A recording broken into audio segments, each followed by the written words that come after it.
Good afternoon, everyone. I'm Congresswoman Bonnie Watson Coleman, and I am thrilled to join you in this discussion addressing fair housing chances in New Jersey and around the country. I'm so New Jersey centric that just came out that way. I'm delighted to be joined by an amazing panel of experts and hardworking people who care so much about these issues and will share richly their experiences and their ideas. Is vital to full and meaningful participation in our society, but too many people lack a safe and stable place to call home.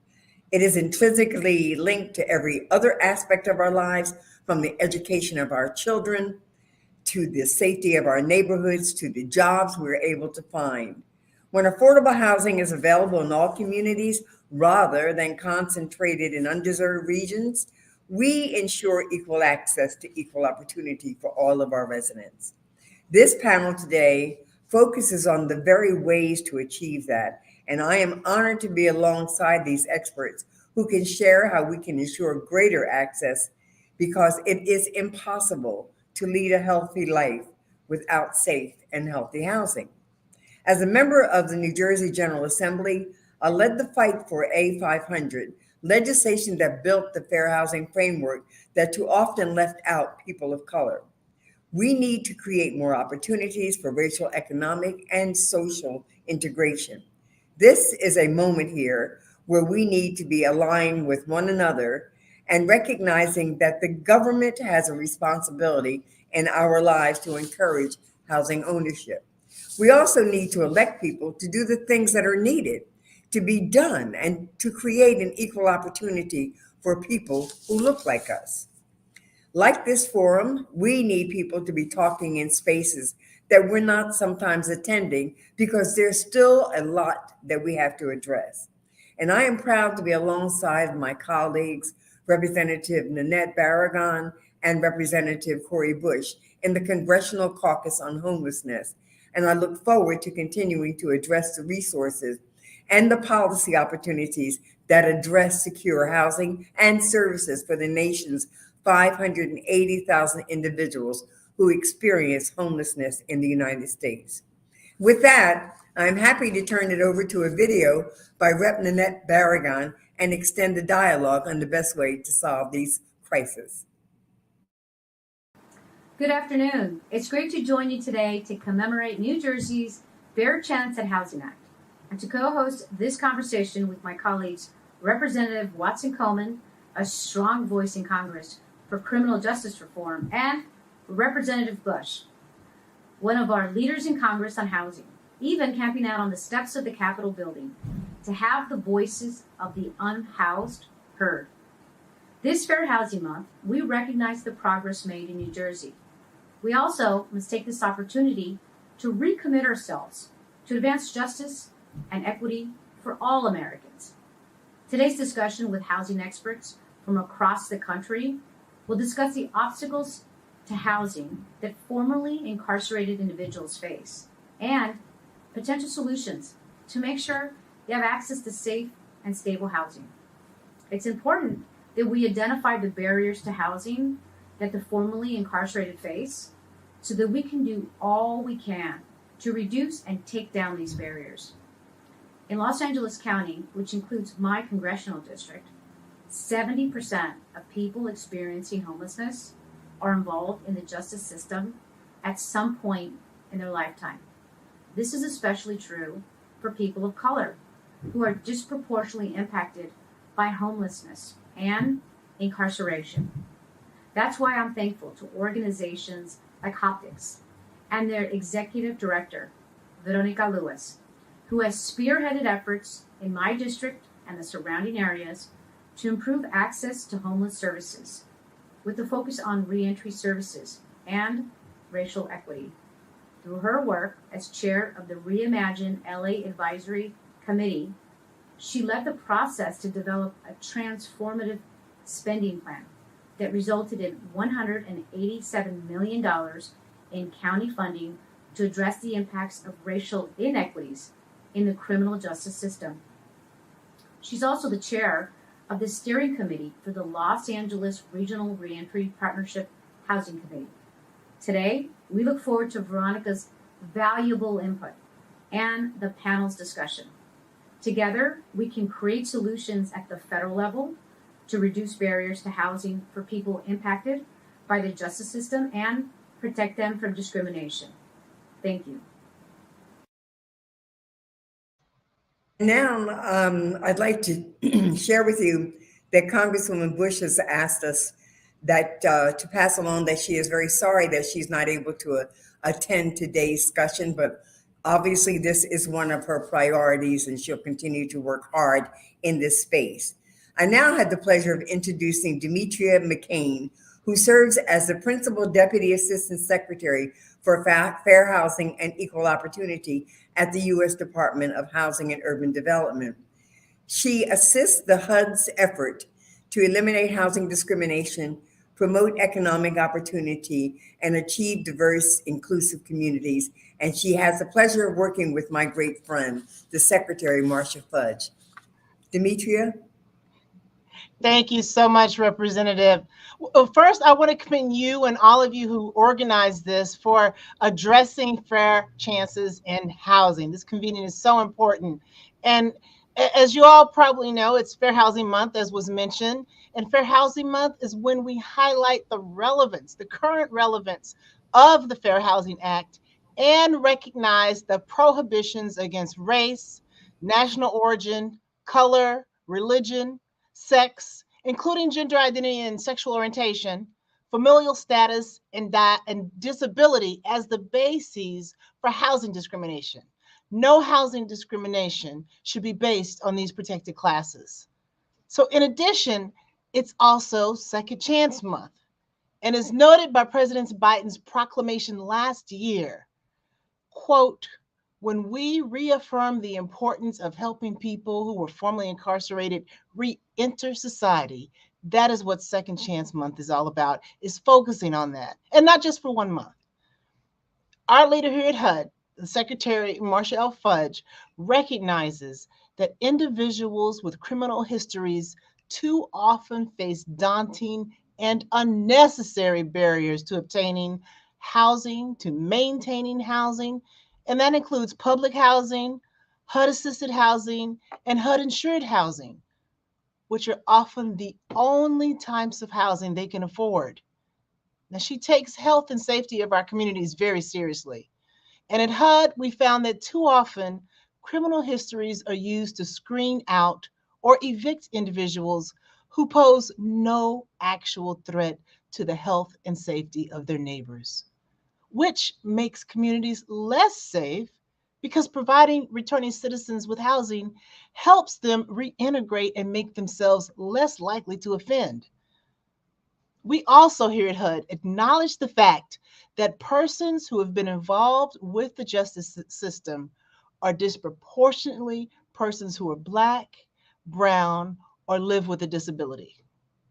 That is why Secretary Fudge, as part of our ongoing effort to make HUD programs more equitable, issued a memorandum directing all relevant HUD program offices to identify all existing HUD regulations, guidance documents, and other policies and sub-regulatory documents, including model leases and other agreements, that may pose barriers to housing for persons with criminal histories or their families.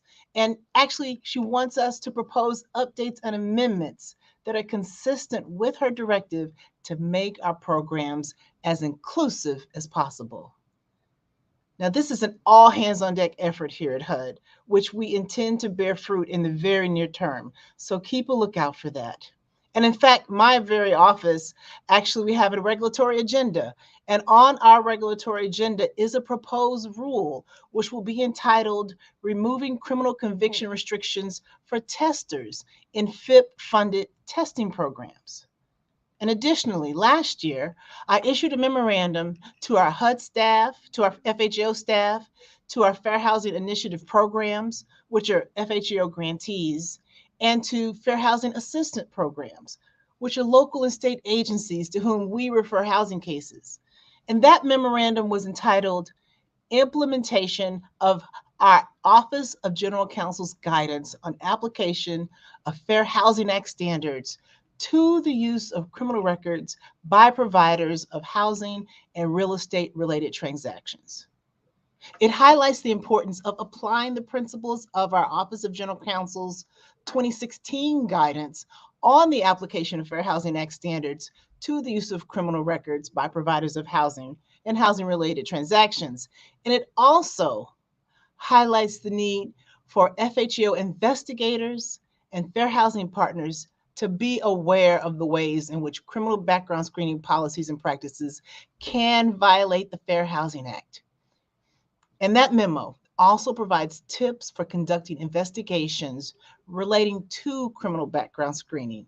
And it sets out some best practices for our FIP and FAP partners, for their staffs, so that we can suggest some things for them to suggest to housing providers who may be concerned about potential liability related to the use of criminal background screening information on applicants or on tenants. And so again, I applaud you all for focusing on this hugely important topic, and I wish you a very, very productive afternoon. Thank you so much, Representative, and thank you others. So much. I want you to know that your words were music to our ears. And now, so that we can start this very rich discussion that's going to take place, I'd like to throw it over to Brielle Bryan, who is our moderator today. She is an assistant professor at the Department of Sociology at Rice University. Brielle and our panelists will get a chance to introduce themselves. Thank you for doing this. Thank you so much for having me. I'm thrilled to be able to be part of this conversation. As the representative just noted, I'm an assistant professor of sociology, and what I study is primarily consequences of criminal justice system contact for individuals in the United States. A lot of what I do is look specifically at housing-related outcomes, and including current work that I'm doing, an experimental study looking at the extent of discrimination that people with felony convictions face in different housing markets across the country, and how that varies by their race, their gender, their parent status, and a number of other things. So I'm thrilled to be part of this conversation today, and I'm very eager to hear what the various panelists have to say on this topic. First off, I want to give everybody on the panel a chance to introduce themselves and their organization before we move into talking about this question in greater depth.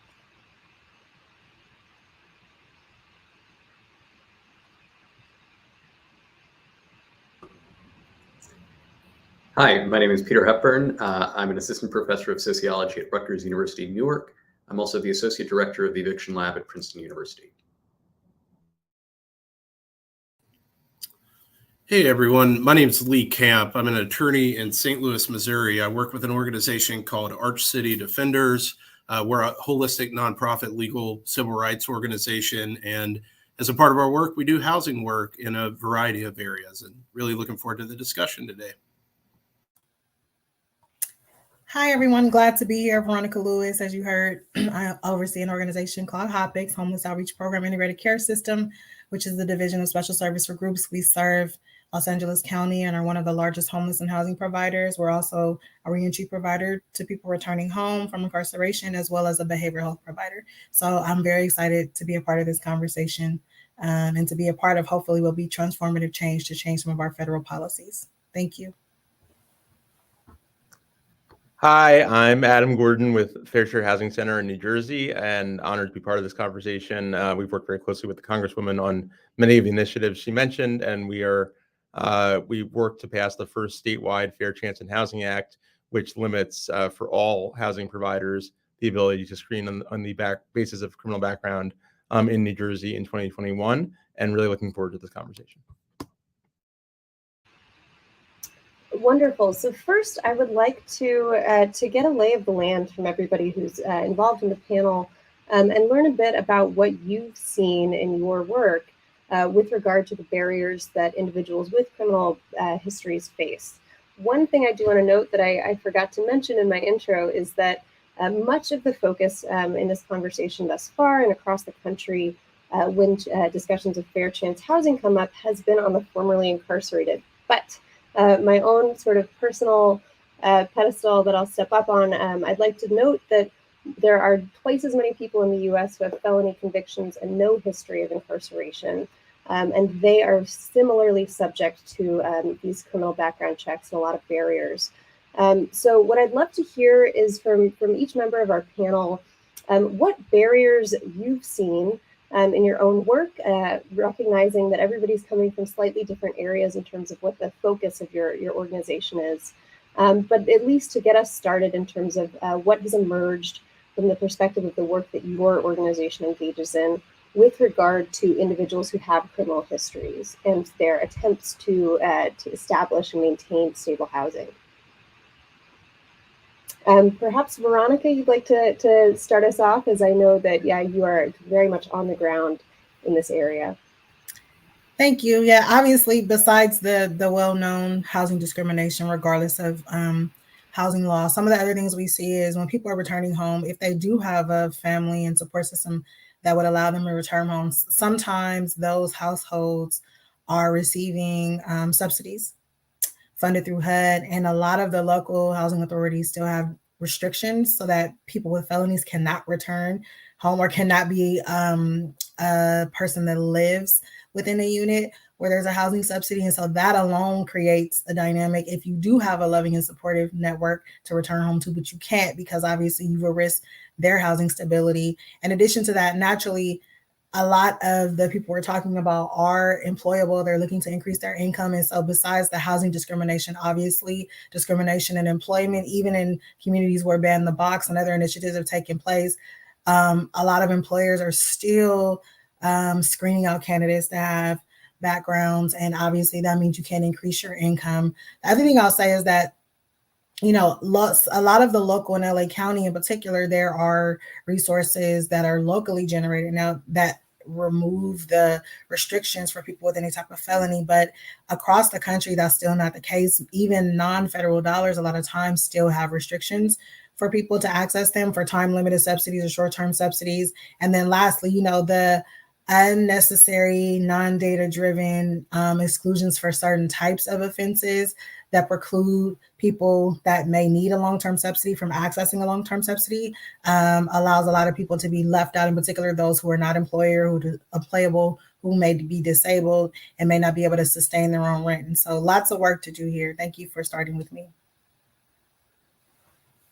Thank you so much, Veronica. Lee, I'm wondering if perhaps you would like to step in next, given that you are similarly on the ground, but coming at this from more of a legal perspective. Yeah, sure. I'm happy to, and I'm no proxy at all for Congresswoman Cori Bush, who represents us here in St. Louis.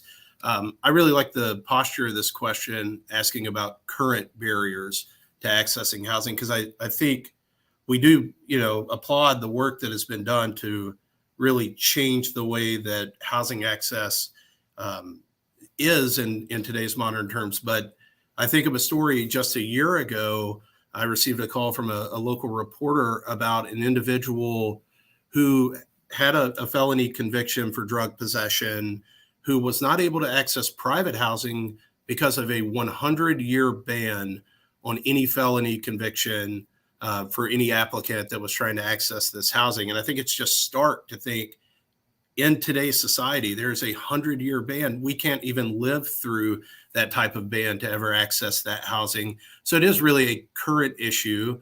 I would echo the sentiment before that while there are protections on the federal level, that we still see these issues pop up, particularly when it comes to certain types of felonies that we have to navigate. And as someone on the ground representing families still, I still represent individuals that are going through evictions or trying to access housing and bringing fair housing claims.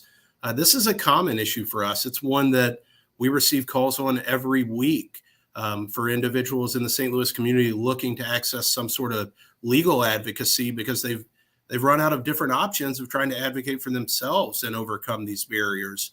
So it really is, it's had a historic impact in our community for sure, but it's something that's happening every day and something that we are keenly aware of and have to exist simply to serve our community members that really need this help here in St. Louis. Thank you so much, Lee. Adam, I know that you are in a unique position and can tell us a bit about how things look on the other side of legislation focused specifically on this. So I'll let you speak a little bit to that situation for anybody who's not familiar, and then I would love to hear your response in terms of even with that legislation in place, what barriers you're seeing. Sure. Thanks, Brielle. So yeah, for people who don't know about the Fair Chance in Housing Act in New Jersey, it's the first statewide legislation that limits criminal background screening and has a strong enforcement mechanism through our Division on Civil Rights, which is part of our Attorney General's office. And it basically has a tiered system of lookbacks, so that depending on the severity of the charge, there's a certain number of years beyond which that record cannot be considered, and also the record can only be considered after a conditional offer is made. So you have to do an initial review of the application. There is then a conditional offer. You can then run a criminal background check, but you can only consider convictions with a certain number of look back years. None of them are 100-year look backs. It's a pretty crazy example, although I'm not surprised by it based on what we're seeing historically here. And then also you have to give people an opportunity to offer mitigating evidence to show why they should be accepted into housing through an individualized assessment. And I really give a lot of kudos to our Attorney General's office for really bringing strong enforcement actions. They have really gone after a number of landlords who've been violating this and sent a pretty strong message that, you know, this is the law in New Jersey and that it will not be tolerated to be doing what has been business as usual historically in New Jersey and elsewhere, and that there's potential consequences for it. They've also done a lot of really good community education for impacted people to know their rights, and also done a lot of really good trainings for landlords. And so it really has started to change things significantly. Before that, we were really seeing very similar conditions to what everybody else has been discussing. I mean, we were seeing people denied, I mean, to give one example, denied access to public housing in Asbury Park, a gentrifying community, for a 17-year-old drug conviction, and with nothing since then. And so, you know, I do think that what that created was really a dual housing market where people were forced into homelessness or really very high rent, living in motels, those kinds of informal housing situations. And we're starting to see that change. There's still a lot more work to do. And I think what Principal Deputy Assistant Secretary McCain said is really important, because right now in New Jersey, you actually have more rights with a private landlord than you do with a public housing authority. So really looking forward to those changes that Secretary Fudge has been talking about and hoping that they come soon. Thank you so much. Peter, I know that this last point is something that you've raised previously, and so I would love to allow you the chance to speak on this if you'd like to weigh in. Sure. Just to build on what Adam was saying, this opportunity to offer new evidence and to challenge tenant screenings is just so important and such a kind of a critical aspect of the Fair Chance in Housing Act that would be great to be able to see that rolled out more broadly and to apply not just to convictions, but also to evictions. I mean, those are the two big red flags that landlords are looking for when they screen their tenants. And in a tight rental market where their vacancy rates are low, either of those red flags is going to be a disqualifying factor for a lot of renters. Just because you had an eviction against you 8 years ago, 12 years ago, that's still there on your record, that doesn't mean that you aren't going to be able to pay rent moving forward. And that shouldn't be keeping you out of housing. Thank you, Peter. And I can tell you that I'm across the country, I'm seeing the same thing in my own research, that as soon as somebody mentions a felony conviction, if they get a response at all, very, very frequently, the first question is, what was the conviction for? The second one is, do you have any evictions on your record? So especially for people with that sort of double layered, those two strikes against them, it's an incredible amount of challenges they face. One thing that I would love to hear from everybody about is if you see particular types of barriers or things that we should keep in mind in your particular region of the country as we think about how to move forward with fair housing and in particular think about what is the best approach from a federal perspective. Obviously, every housing market is different, particularly every rental housing market, in terms of the extent to which public housing is available or is waitlisted, what the structure of ownership looks like for private rental housing. And so for those of you who are from different parts of the country, as everyone is, if you could speak a little bit about what particularities you think are important to keep in mind for your region and how we might bear that in mind when taking a step back to think about broader policies, that would be wonderful. At this point, I will see if anybody wants to pop a hand up or step forward first on this question.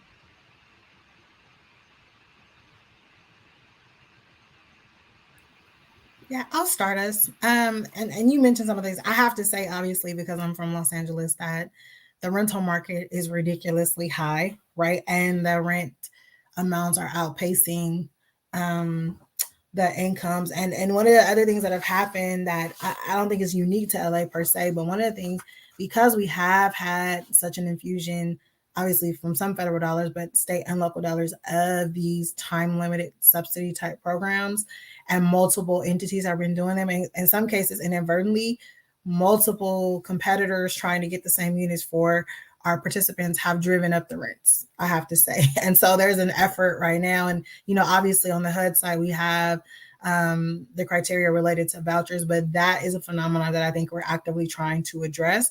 Obviously, also, this is not necessarily unique to LA, but I think it's important to say, right, I have to talk about the equity piece here. And I know we're going to have a question specifically later, but, in LA County, Black people are overrepresented in homelessness, and the other population is Native Americans, but overwhelmingly 40% of the homeless population and 10% of the general population, obviously overrepresented in the carceral system. And those things collide in many different ways. And there are not a lot of programs specifically that address criminogenic needs, that really focus on trying to make sure that we provide all of the supports that we know are needed for people to come back home and stay in the community. And so I think the main thing I would say, is the lack of direct servicing for people returning home. And then, I think the other thing, we're kind of at a turning point in LA. There are some cities in LA County that are starting to recriminalize homelessness, which then again increases the amount of recidivism, right? For people literally being charged and thrown in jail and prison because they have nowhere to go. And so that unfortunately is becoming a fight, a battle that we're in right now that further moves people back in and out of the cycle of incarceration. And so there's lots more I can say, but I'll pause there for now. Thank you, Veronica. Perhaps Lee, would you like to follow up next and tell us if there are things we should know about St. Louis? Yeah, sure. I hope I'm not too outside of the box here when I address the politics issue at play in a place like St. Louis. I think it's no surprise to a lot of people right now that in the quote unquote red states that have blue cities, political ideologies are fairly polarized at this point. And so the way we see that play out in the housing space at times is, as there are local wins, we see this in St. Louis, we see it in Kansas City, organizing and policy change that's impacted at the local or municipal level, oftentimes is preempted by our state legislature, who doesn't have an appetite to look at creative housing policies and ways to make housing more equitable throughout the state. And so really to the second prong, how does this impact federal housing policy? Well, it oftentimes becomes the only protection that I use when I advocate for individuals, or that those that live in our community have. We fill the gap of a lot of what our clients and our community members here in St. Louis experience day to day by looking to federal policy that does seem to have an appetite. I mean, this whole panel is happening for a reason, that we are talking about this at the federal level in a way that we haven't historically. And that's so exciting for someone like me that, I can go to our city councils, and we actively have a progressive city legislature right now who's looking to do things like ban the box in housing, but still have that fear that those things could be preempted by our state government. So we really rely on federal law, federal partners to promulgate new policies that serve our community. And again, happy to have an opportunity to share how important that is today to eradicate these barriers here. Thank you so much, Lee. Let's see, Veronica, I see that you have something you'd like to add. So Adam, if you're okay with holding off one moment, I'd love to let Veronica weigh in. Yeah, one more thing I want to add. And so obviously there needs to be a lot of work done to address the discrimination policies, right? Especially again, that are not data informed. But one of the things that we're doing to try to address the barrier is really looking at, part of the main issue is the screening, right? Obviously people need to be able to afford the rent, but part of it is people being screened out. And so part of what we're looking at right now is different types of unit acquisition strategies that allow us, our systems, local governments, to capture buildings or blocks of units that are that would traditionally otherwise be fair market, and do what's being called master or primary leasing, right? Where we then control who comes inside. In terms of housing policy, and we've had some movement on that. My own organization has almost 100 units that we've done that with, right? And that allows us to capture the units and move people in without all those barriers. But part of the challenge, especially as we start to talk about being able to utilize federally funded housing subsidies, is that the federal policy doesn't necessarily allow for us to serve in that capacity to receive long-term subsidies. And so I think that part of what needs to happen as we get creative, while we work towards improving the policy and putting more reinforcement, as one of my fellow panelists talked about, right, to hold landlords accountable, et cetera, is that in the meantime, if we're coming up with these creative ways to capture units and more quickly house all populations, in particular the folks returning home, we need the federal policy to come alongside us and adjust, right, and come up to where we are in 2023 to allow us to do those types of things without and be able to access the federal resources to do it. So I just wanted to lift it up because I think it's really important and a really critical strategy to at least get folks housed while we work towards the policy pieces. Thank you so much, Veronica.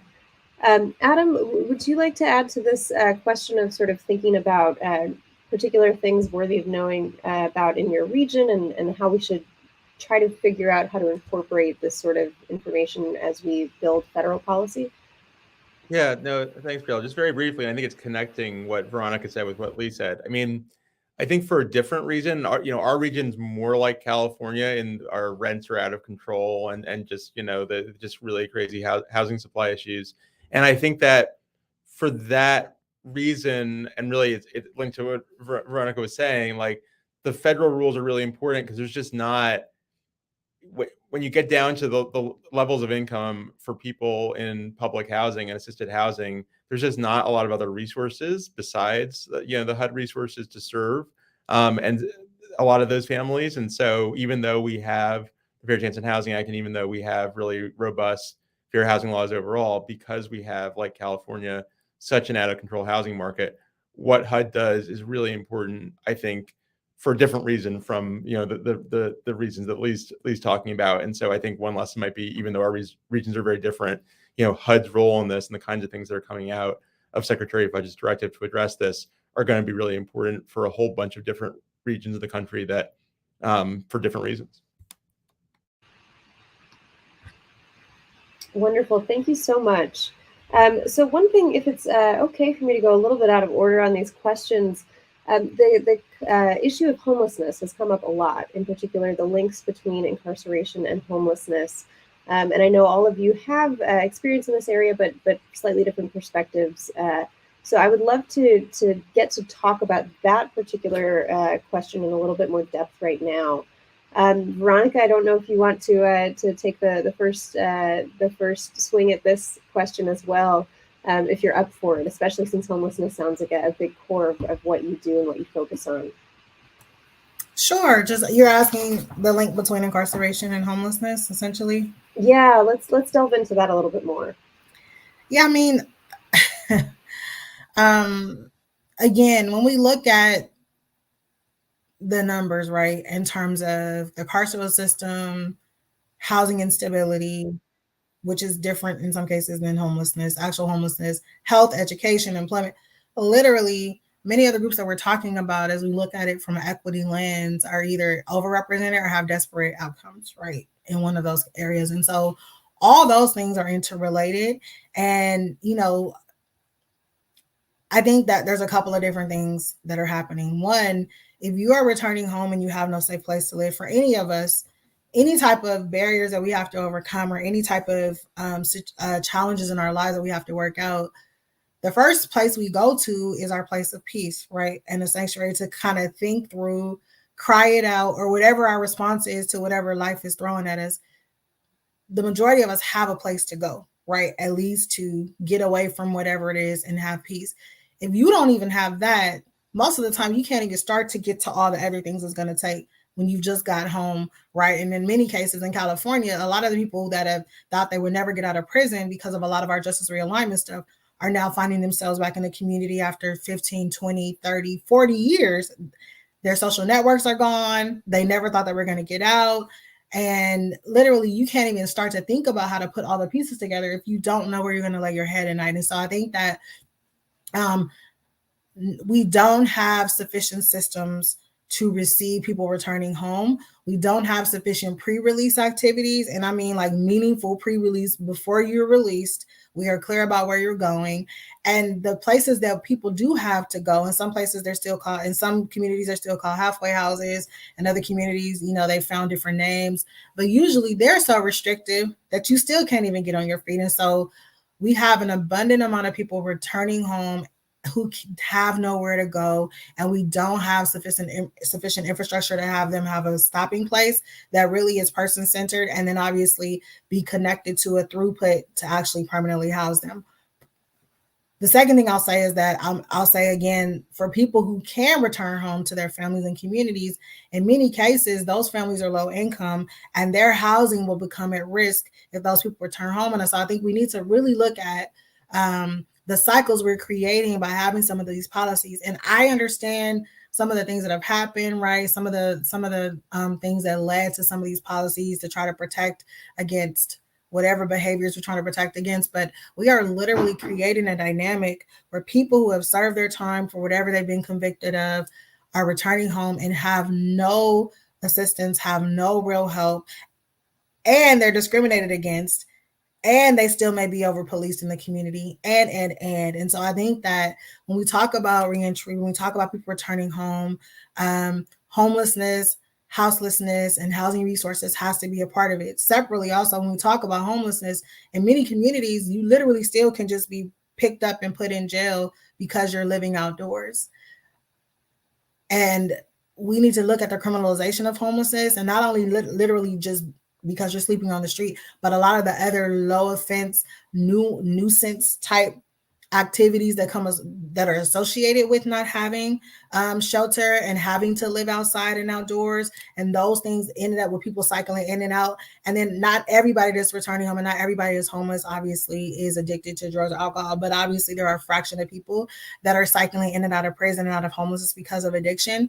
And there's not necessarily across our country an appropriate response, right, to provide the community-based supports those folks may need, as opposed to throwing them in and out of jail. And obviously many of you know, very embarrassingly, in LA County, our Men's Central Jail and Twin Towers house the highest number of people experiencing mental health, which is not an appropriate place. And so I think that when we talk about it, we have to look at all the different intersection points related to housing and affordable housing and the policies related to that, subsidies, rental subsidies, whether they're short-term or long-term, behavioral health, primary health, and obviously the types of policies and laws and ordinances that are allowing us to put people in prison and jail just because they literally have nowhere to go. Thank you so much, Veronica. And I so appreciate you bringing up how interconnected these issues are. We know that, as you noted, that being homeless or unstably housed greatly increases individuals' risk of rearrest and reincarceration, likelihood that they may get a technical violation if on probation or parole. And then there's a fundamental issue that if you do not have a stable address, it's often very hard to register for benefit programs, get your license back, and so on. So thank you so much, Veronica. Let's see, Adam, or I'm sorry, Lee. Lee is who I wanted to hear from next. Lee, would you mind speaking to this question? Sure, I'll do my best, but Veronica has pretty much summed this up perfectly. Ironically, this looks, compared to the last question, this does look almost the exact same in St. Louis. These points of kind of getting trapped in the system are absolutely here. In fact, in the state of Missouri, not just here locally, throughout the state now, it is a literal crime to camp out on state-owned land or public property, and cities are compelled to enforce this law or face a lawsuit from our attorney general if we don't deal with this. And it's ironic because, as we've talked about for a variety of factors, these things stack on top of one another. I think Adam was the one that mentioned the kind of dual housing market or secondary housing market. When you're re-entering the access, once access becomes limited to that market, no one wants to acknowledge the reality that generally the other option is unsheltered homelessness, or maybe it's some sort of sheltered homelessness that does put others at a threat of eviction at that point, or the loss of their housing of some sort. So it really, these problems just build on one another as we continue to make additional barriers, even for those that are houseless at this point. And then I think as we see behaviors like homelessness be criminalized throughout the country, this is not unique to Missouri at all. There's pattern legislation passing in state houses throughout the country. As we see these laws passed, that only increases the opportunity for you to, one, come into contact with a police officer or someone in the criminal legal system, and then two, be subject to any sort of like search and seizure action that can lead to felony charges and lead to you being incarcerated, even pre-trial at that point. That can lead to the loss of your housing, or if you're unhoused at that point, again, just create an additional barrier to even get into a secondary housing market. So it truly becomes insurmountable for so many people. And as someone who is recently, as recent as a month ago, walked around homeless encampments here and met with people, generally I get tons of questions about what they can do to access housing with felonies on their records. It's an inextricable link that we have not figured out how to unwind as a society yet. Thank you so much, Lee. So next up, one thing I'd like to speak about in brief is the position of Black women with regard to these issues that we've brought up and the housing crisis in general. So I'm not sure if anybody would like to take the floor first on this question, but I do want us to think briefly about how not just this criminal background history, but also race and gender overlap as we try to figure out what the right approach is moving forward. Any takers on the first word on this?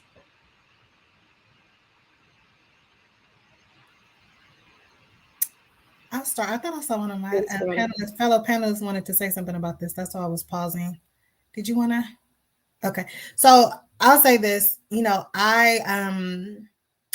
are several studies that show that Black women, in particular, Black women that are single mothers, are more likely, right, to be evicted than any other population. And I think that there's a couple of things that come to mind for me when I think about this. Again, the comments I made related to the overrepresentation or desperate outcomes, multiply that by a few numbers as it relates specifically to Black women.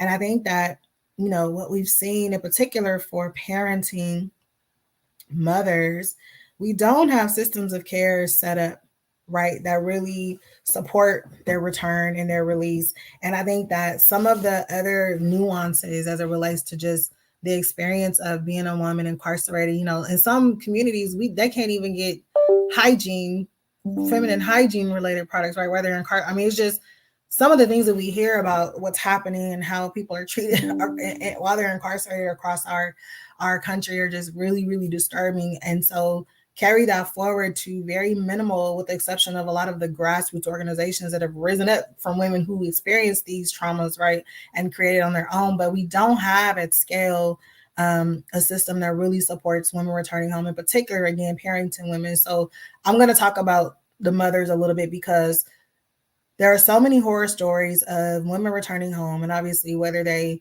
have a family member that's been fostering their child or whatnot, the pathway to get on their own feet, because there's an absence of a scaled up system to help them increase their income, get safe and stable housing in a community that's safe for them and their family, and do all these other things so that they can put themselves in a position to parent their children and have them in the same household. They basically don't exist. The other thing is that, unfortunately, a lot of women, if they can access some type of public benefit initially, at least until they can increase their income, will have to be relying on the public benefit. But the public benefit, in many cases, the more children, if your children are in your custody, then you get the public benefit. So there's this vicious cycle with some women who are trying to get on their feet, right, to be able to then parent their children again and be in the same household with them.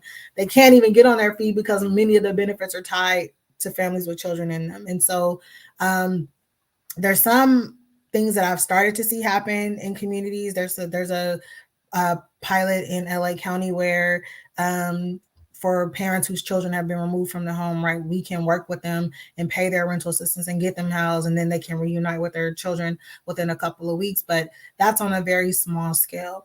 The other thing I'll say, just, overall, in addition to all the things we talked about that folks returning home face, in particular people of color, as it relates to discrimination, you add on the gender piece of it and some of the inequities that women in general face, right? And then you put some melanin on it. And quite frankly, some people have said Black women are the most disrespected group of people in our country. And whether or not you believe that or not, I'm a Black woman, and I know I've never been incarcerated. No, I never, but I even at the tables I sit at experience some things that people will never understand that don't look like me, right? That are not my gender. And so you add that experience that many Black women have in general on top of somebody that's considered a felon, right? Somebody that's considered, don't let addiction be attached to whatever their life challenges have been like. And the way that they're treated, or the way that they're ignored, or the way that they're overlooked is just exponentially worse. And so all those compounding inequities and disparate impacts to Black women in general is just multiplied even more for people coming home that have this tag on their back of having a felony conviction. Thank you so much, Veronica. Peter, would you like to step in on this question? Yeah, absolutely. I mean, I think Veronica's absolutely dead right here. When we look at the numbers nationwide, we know that Black women make up less than 10% of all renters in this country, but almost 40% of eviction filings are against Black women. I mean, that means that we're looking at more than 1 million eviction cases every year just targeted against Black women and their families. If you're coming out of prison and you're facing reentry and you have an eviction already on your record, it's going to be very, very difficult to find safe, stable, and affordable housing. And even if you don't have that, even if you're not reentering, even if you just have the eviction record, it's also just like finding housing is extraordinarily challenging. And that makes everything else that much harder. It makes looking after your kids that much harder. It means stable employment is going to be harder. Just everything that would help an individual and their family to make ends meet is going to be that much further out of reach. Thank you so much. So next, I'd love to hear from Adam, if you've got something you can add on this point. Yeah, thank you. I just wanted to note, one of the things we saw in the advocacy for the Fair Chance in Housing Act in New Jersey, which I would be remiss to mention, the Congresswoman, when she was a state legislator, was the person who originally came up with that bill in New Jersey. And it took a long time to get it passed. But, it's not only in red states that we have political resistance to advancing justice for people involved in the criminal justice system. And, we had a lot of contentious hearings, and we really saw a lot of the groups, the types of groups that Veronica was talking about, these groups of returning Black women really, come together and show up and give testimony at these hearings about really the impacts they were seeing, which is right what Veronica and Peter are saying, and that testimony and organization was really powerful. And I think one of the critical things to getting the Fair Chance in Housing Act passed in New Jersey. And I just think that it is really important to bring out those stories about the impacts on Black women and the overlapping impacts with evictions, with the impacts on custody of children. And because what we found is a lot of policymakers, including ones that were actually fairly sympathetic, didn't really know very much about that. And it really impacted how they thought about these issues. Thank you so much. So we're short on time now. So in our last few moments, while we get to hear from each member of the panel, what I would love to hear from your perspective is how policymakers can be helpful in addressing these barriers to housing, and perhaps what the most important steps we might be able to take could be. Why don't we go from top to bottom? Lee, if you're willing to start us off, and then we'll go to Peter, Veronica, and Adam. Sure, I'll make it quick here. When I think of policy making a lot, I think of it from the lens of the individuals I work with that do organizing and things like that in the housing space. And certainly we're always looking for creative partners, people that are looking to think outside the box in this area. But one thing that seems to fall somewhat by the wayside with policies is the educational component. There are certain federal protections that exist now for individuals that are reentering or have these felony convictions or criminal backgrounds, et cetera, that maybe they could opt into. I would always advise that any policy making solution should include a component that includes not only education to the individuals, but some sort of outreach. So this is an accessible, grievance program or way to grieve a decision that may be made against you, or just avenues for engagement with the general public and community members who are intimidated by having discussions like this. I'm a pretty community-centered person, and I really think it's important that we get into the community, center them, hear them, and find out solutions that work for those individuals, and that those policies are made in a way that are accessible and protect the individuals that promulgate them ultimately. Thank you so much, Lee. Peter, would you like to step in? Yeah, absolutely. I think when it comes to barriers to housing, there are no shortages of challenges right now. There's a lot of problems out there. And I guess I would just urge policymakers to think creatively about what the low-hanging fruit is and how we can pursue changes that would be, most effective most quickly. And especially since we have Ms. McCain here today, I think there's a lot to be done in reforming screening practices in the private market, but also a lot to be done in HUD-supported properties. And I'd love to be able to see changes in the housing choice voucher system and in the public housing authorities that would improve tenant screenings practices and also eviction practices. One of the things that we see when we look at eviction data from around the country is that often the top evictor in any given city is going to be the public housing authority there. And often those public housing authorities are filing repeated cases against the same tenants at the same addresses. They're filing over very small amounts of unpaid rent, and they're making that tenancy that much more unstable, and they're making it more difficult to live there and more unstable for people who are already struggling with really low incomes. There's no reason that we need to be doing this. That's a choice, and one that we can also change.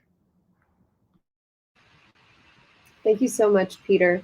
Veronica, please let us know, what can we do? What should we do to solve this? Yeah, there's a lot of things. So one, I think that, as I referenced earlier, HUD over the last 10 years has removed some of the exclusionary content from their regulations related to what types of criminal convictions are allowed to access HUD issue vouchers, et cetera. But a lot of our PHAs still have higher barriers to access. And I it would be great if we could require PHAs across the state to minimize, right, and to be in line with HUD and not have all these other extra exclusionary items that leave more people out that need the long-term support. I think the other thing is that I didn't mention this, but one of the strategies obviously is housemates, right? Many of us have had roommates. You have your own room, lock and key, but you share common areas. In some cases, especially in LA, that's the only way people are going to be able to afford their rent. And some of the barriers we're finding is with HUD for some of the HUD subsidies is their policy doesn't really allow for us to determine what the rents are related to that type of living situation. And increasingly in LA, we're having to use that as an option. And so that's a like right now thing. And there's lots of talks with HUD, but we need that to be done right now to adjust your calculations of how rents are calculated for rooms for rent, if you will, because that's an affordable way for people to live. And then, at this point, quite frankly, we need some allocation of housing choice vouchers specifically for this population. To my knowledge, that has never been done. And the reality is, even in some of our homeless and housing systems, this population is somewhat overlooked. There's an awareness that a lot of the people that we're serving in homeless services systems are connected to the carceral system or criminal legal system, but there's no focus on them. And so at this point, I think that we do need an investment specifically for this population, obviously with some attachment of supportive services and other things, so that we can get some of these folks off the street that are very sick and that quickly need a place to live. So thank you. Thank you so much, Veronica. And I'm so glad you pointed out the possibility of not just putting barriers on what landlords are allowed to do, but also finding ways to create programs that are specifically targeted towards making sure that we house this population. Adam, can you close us out on this question? Again, you come from this very interesting perspective of being in a state that has tried or it has already passed fair share housing. I'd love to hear from your perspective the extent to which that's working and what more we can and ought to do with regard to policymaking in this area. Yeah, thanks, Brielle. I mean, I really agree with everything that my fellow panelists have said. I think it's really, really critical to focus on all these levers of HUD. There's other things that we work on that like local zoning, which is a huge barrier, and other housing issues that HUD, has some leverage on, but not as much as in this area. I think there's a lot, and Veronica in particular went over a lot of the key things that HUD can do to really push PHAs and also more directly really change things in a way that's going to have a really big impact. And so I think that's important. I certainly hope that other states will follow our model and pass fair chance in housing. I can also, there's obviously a number of cities that have done so. And I think the biggest lesson that we've learned is that strong enforcement is key. And this was frankly the biggest fight that we had during the legislative process. There were landlord groups that really wanted it to be kind of a slap on the wrist, not something in which, you had a real opportunity for prospective tenants to provide more context and have that rigorously examined in terms of, what the context is for their record. And I think, having that and having an agency, in our case, it's the part of the Attorney General's office that you can turn to really enforce that is really, really critical. And we'd love to work with anyone in other states or cities that are working to implement that, because I think that nuance is really important. And the last thing I'll say is going back to something Peter said earlier, I really think it's important to look at how all these different tenant screening practices intersect. I do think that one of the things that we don't have yet in New Jersey is looking at, past evictions, is really excessive use of credit checks, for example. And so, you can have protections now under our Fair Chance in Housing Act, but if someone has previously been evicted, that becomes the new basis to deny them housing. And so I think it's really important. And I'm glad HUD is looking at it. And I know CFPB and FTC are looking at it, looking intersectionally at all the different ways tenants are screened and used to deny housing, because, a lot of the things that are not directly about criminal background checks still disproportionately impact people who have been involved in the criminal justice system. And so I think it's really important to look at how all those issues fit together. Absolutely. Well, thank you so much to all of our panelists today for sharing your insights and your time with us. Thank you to our audience members for your attention and your patience and engagement with this.